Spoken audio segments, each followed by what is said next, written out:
सबको जय मसीह की विश्व समृद्धि मिनिस्ट्री में आपका स्वागत है। परमेश्वर आपको बहुत आशीष दे।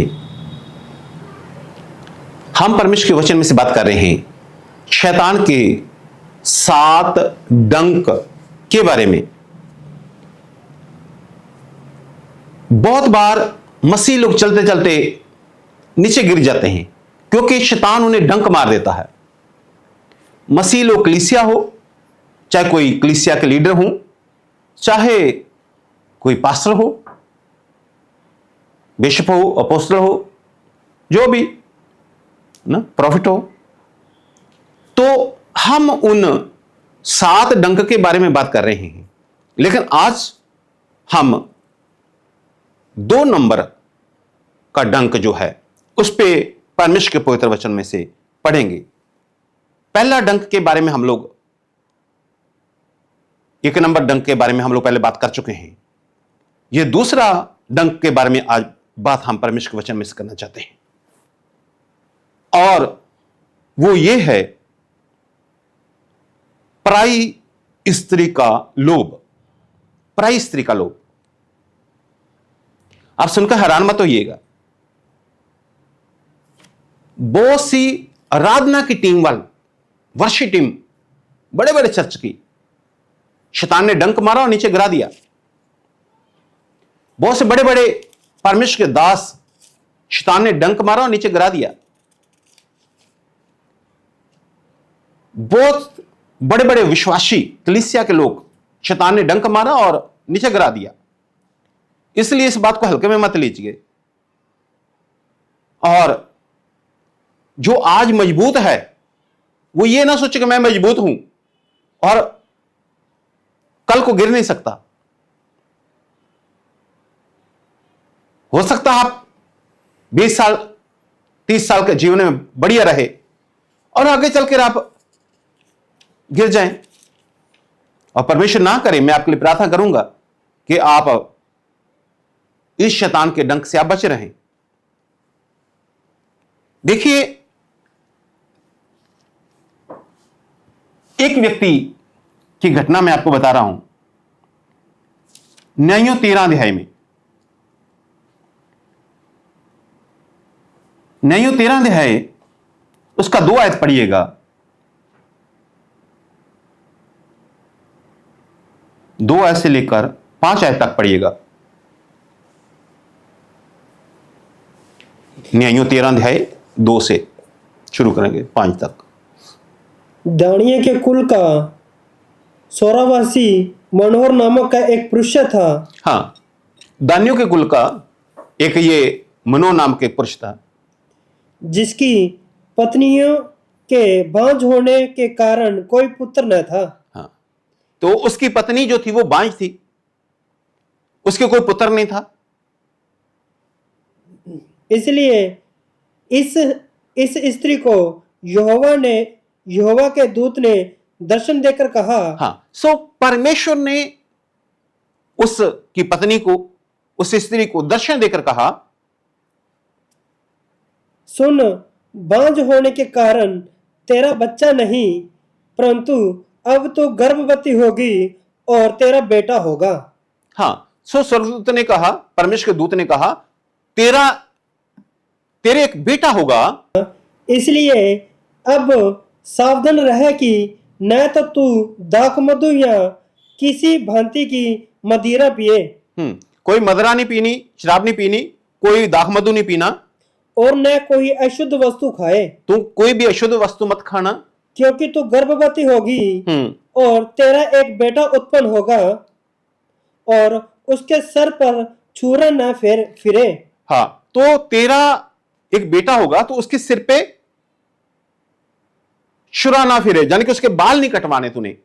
क्योंकि वह जन्म से ही परमेश्वर का नजीर होगा रहेगा। वो जन्म से ही परमेश्वर का नजीर होगा। जन्म से ही परमेश्वर का, पैदा होते ही जन्म से ही परमेश्वर का नजीर होगा, उसके बाल नहीं काटने, और जन्म से परमेश्वर का नजीर होगा। जन्म से नजीर यानी कि परमेश्वर का अलग किया हुआ। किसी कार्य के लिए परमेश्वर किसी को अलग करते हैं तो वो व्यक्ति किसी उस कार्य के लिए अलग किया होता है। परमेश्वर ने मुझे सेवके के लिए अलग किया, और हम सेवके करते हैं। आप में से कई लोग होंगे जो सेवक कई करते हैं। परमेश्वर ने आपको अलग किया कि आप सेवा का कार्य करें। तो इस व्यक्ति को परमेश्वर ने, जिसका नाम शिमशोन है, इस व्यक्ति को परमेश्वर ने अलग किया, यानी कि जन्म से ही वो नजीर होगा। हाँ, और इजरायली और फलिस्तीनियों के हाथ से छुड़ाने में वही हाथ लगाएगा। हाँ, इजरायलियों को फलिस्तियों के हाथ से, इजरायलियों को जो परमेश्वर की कौम थी, फलिस्ती जो दुश्मन थे, फलिस्तियों के हाथ से छुड़ाने में वही हाथ लगाएगा, वही छुड़ाएगा। अब देखो, अभी बच्चा हुआ ही नहीं है, वो तो बांझ है उसकी मां। परमेश्वर की इतनी लंबी योजना, जन्म से पहले परमेश्वर ने उसके लिए योजना तैयार कर दी कि अब इस्राएलियों को छुड़ाना है, क्योंकि एक आयत में पढ़ते हैं कि वो 40 साल के लिए दुश्मनों के, फिलिस्तियों के वश में चले गए थे। परमेश्वर ने डाला था जब उन्होंने परमेश्वर की दृष्टि में बुरा किया। तो अब परमेश्वर ने एक योजना बनाई, ठीक है मैं इस्राएलियों को छुड़ाऊंगा, लेकिन इतनी लंबी योजना कि किसी भी जवान व्यक्ति को उठाया और काम नहीं ले लिया परमेश्वर ने। परमेश्वर ने कहा कि मैं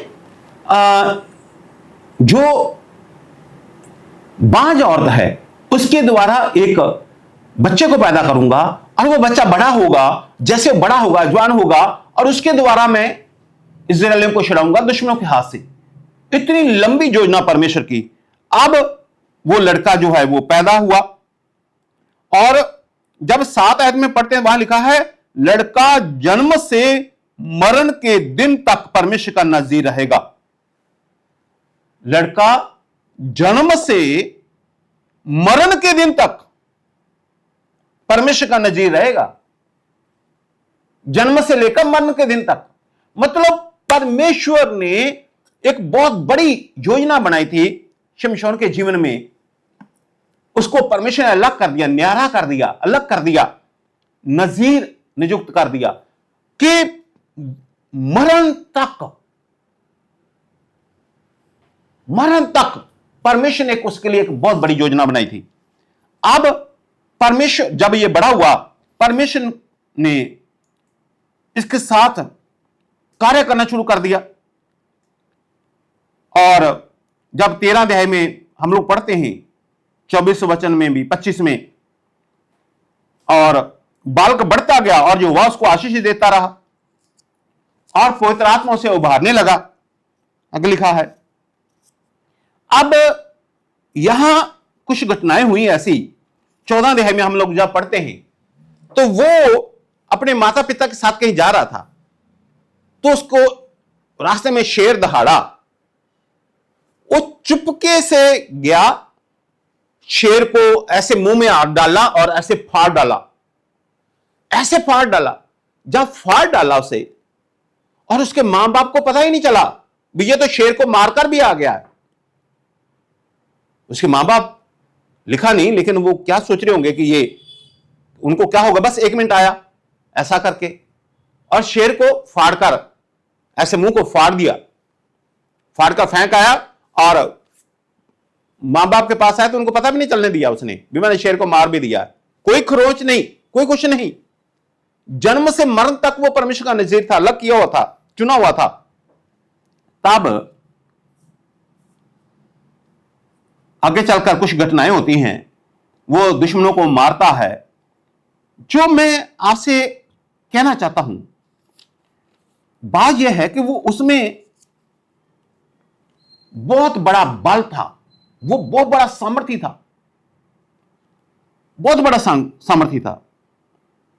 16 अध्याय 3 आयत पढ़िएगा, 16 अध्याय 3 आयत, बहुत बड़ा सामर्थ्य था। परंतु शिमशोन आधी रात तक पड़ा रहा, और आधी रात को उठकर उसे नगर के फाटक के दोनों पल्लों और दोनों बाजुओं को पकड़कर बेंडों समेत उखाड़ लिया और अपने कंधों पर रखकर उन्हें उस पहाड़ की चोटी पर ले गया जो हेब्रोन के सामने है। तो क्या हुआ, बेड़ों समेत उखाड़ लिया उसने। वो कहीं गया हुआ था, सारी बात तो नहीं मैं आपको बता पाऊंगा।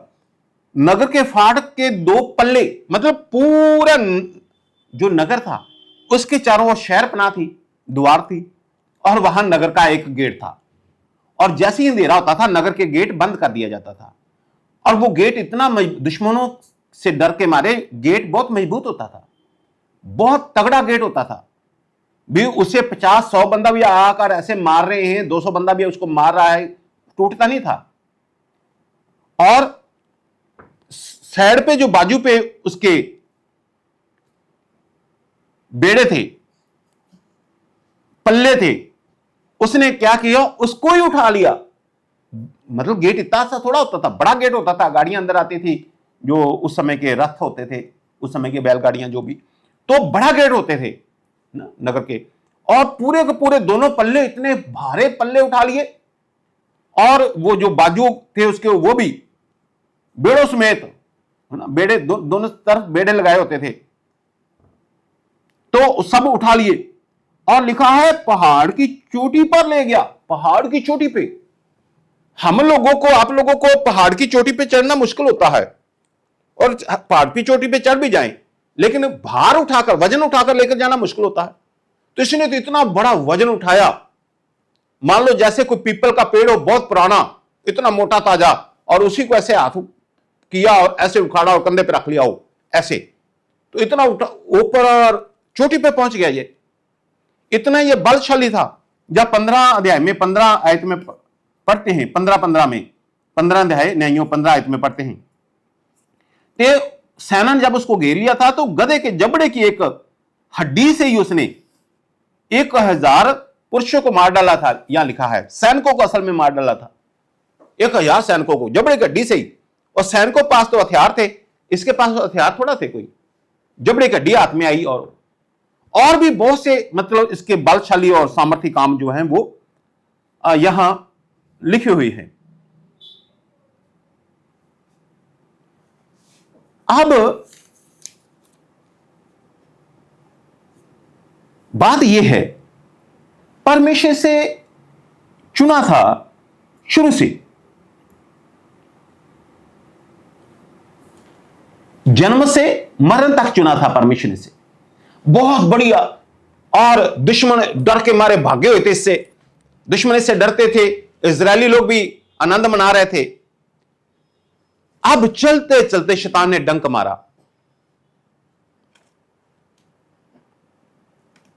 शैतान ने डंक मारा, और इसका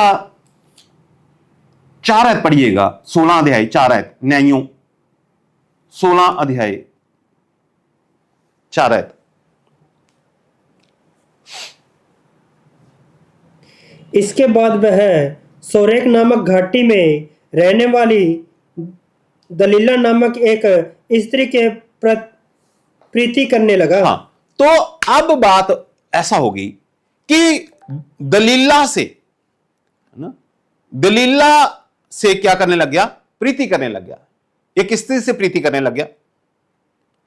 अब उसकी प्रीति में इतना फंसा, इतना फंसा, इतना फंसा, इतना फंसा कि फंस कर रह गया। बहुत बार उसने वहां पर भी उसको भेद प्रकट नहीं किया, उसने, वो उससे पूछती रही भी तेरे अंदर इतना बल है, ये भेद क्या है। उसने बताया नहीं कि मेरे जो है बाल नहीं काटे गए, सारी बातें नहीं बताई थी। आखिरकार वो कहती रही, कहती रही, कहती रही, कहती रही, कहती रही। एक दिन उसने बता दिया कि मेरे बाल नहीं काटे गए।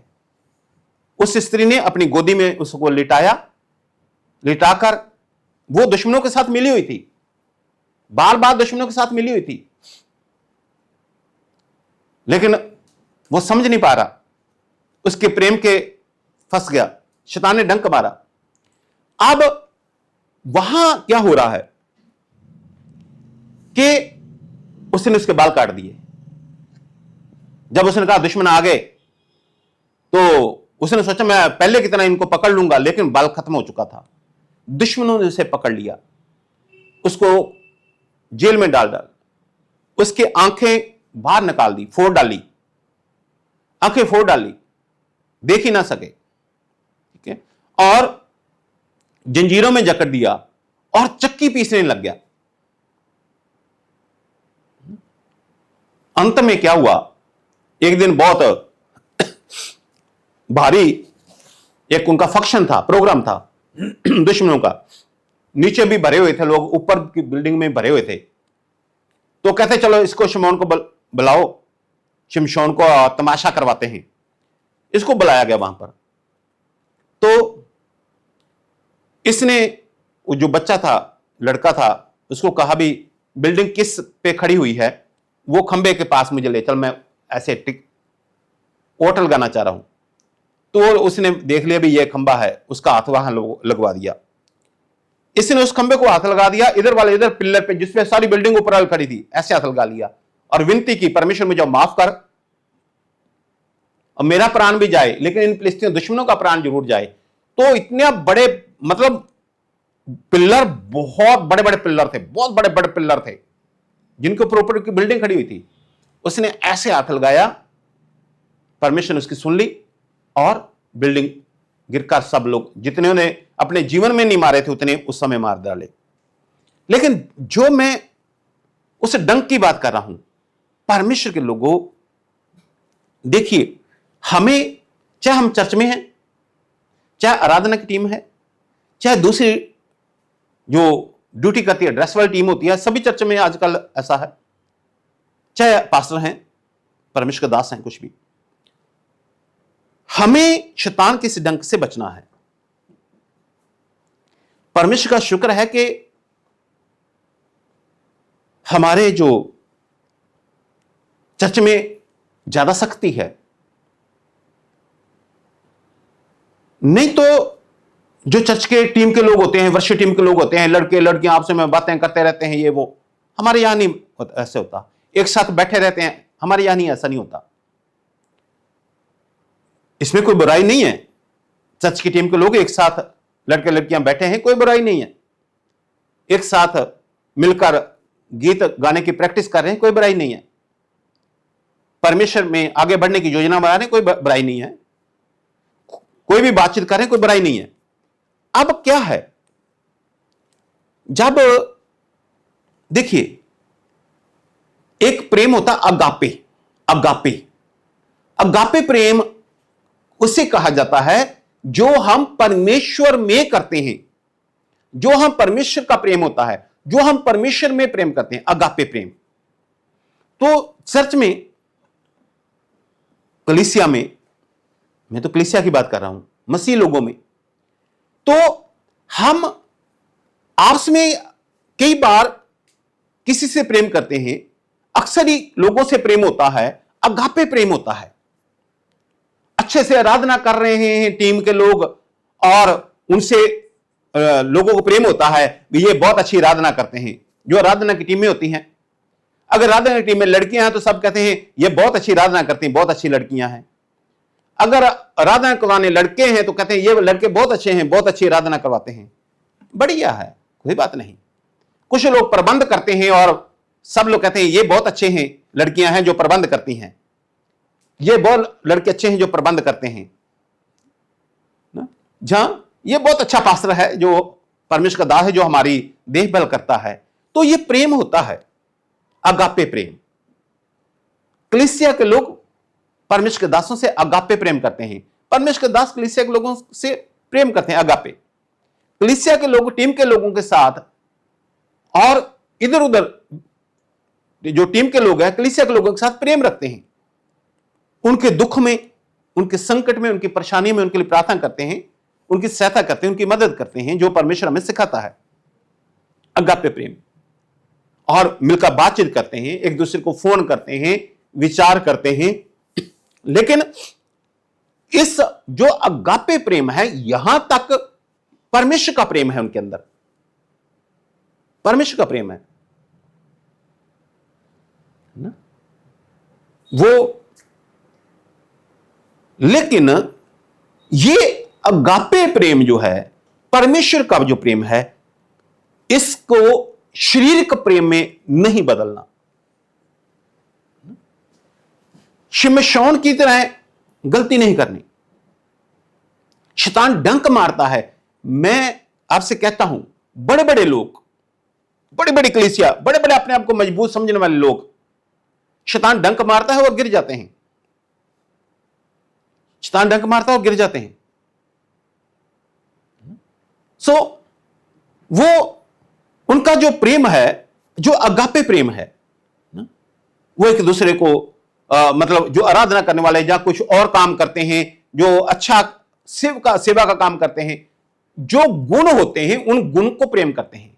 मान लो कोई चर्च में झाड़ू लगाकर कोई व्यक्ति साफ सफाई करता रहता, सारा दिन सफाई की उसने और एतवार की बंदगी की तैयारी कर रहा है, तो उस व्यक्ति के प्रति जो औरतें हैं, वो भाई भी, लेकिन औरतें भी कह सकती हैं भी ये कितना अच्छा है, और उससे प्रेम करती हैं, एक अगापे प्रेम कि ये देखो चर्च की कितनी देखभाल करते हैं। और ऐसे ही अगर कोई लेडीज हैं और वो साफ संभाल करती हैं, देखभाल करती हैं, तो जो दूसरी औरतें हैं वो भी और कोई दूसरे व्यक्ति भी ये सोच सकते हैं कि ये देखो कितना अच्छा है, देखभाल करती हैं। तो जो उनके गुण होते हैं, उन गुणों को जो है वो प्रेम जो है वो करते हैं, वो अच्छा लगता है। लेकिन उसको जब शोण की तरह वो पाप में जब बदलता है, शैतान डंक मारता है और पाप में बदल जाता है।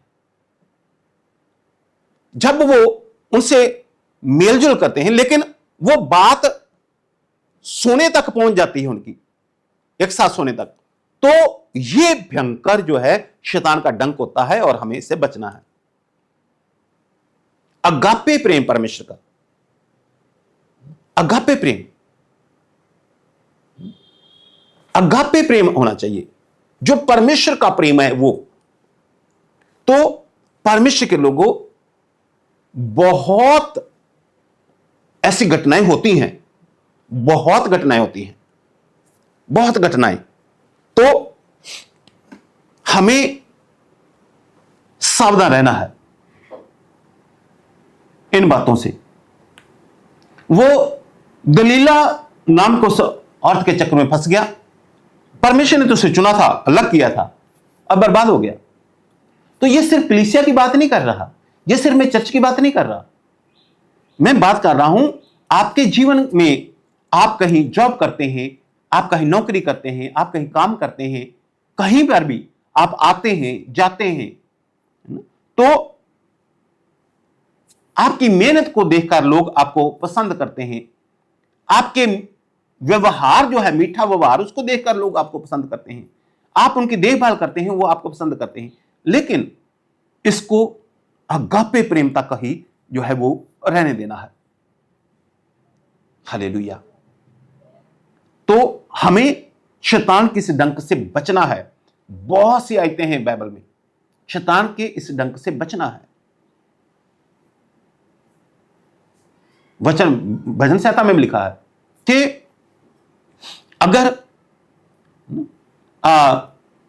बिछोने पर पड़े, पाप मन में आए, रात को आप सो रहे हैं, आपके मन में पाप विचार आता है, उनका खंडन करें और अपने पांव को उस बुराई से रोकें।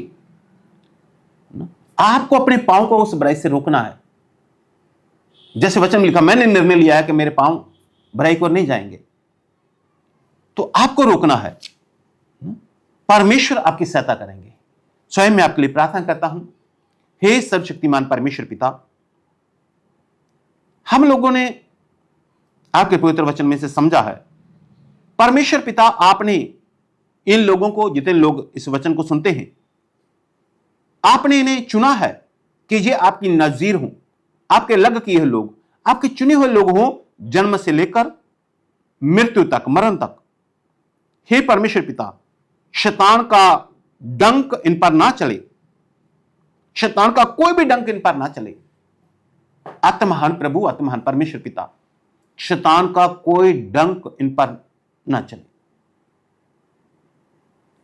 प्रभु यीशु मसीह के नाम से ये पवित्र आत्मा के अभिषेक में भरे रहें।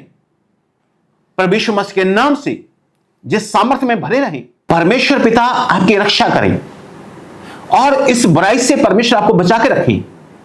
वचन में लिखा है जिनसे परमेश्वर प्रसन्न है, परमेश्वर उन्हें इस बुराई से बचा कर रखते हैं। निश्चय परमेश्वर आपको इस बुराई से बचाएं, आपकी रक्षा करें, परमेश्वर आपके संग बने रहें, परमेश्वर आपको आशीष दें। तो विश्व मसीह के नाम से प्रार्थना मांगता हूं, आमीन आमीन आमीन।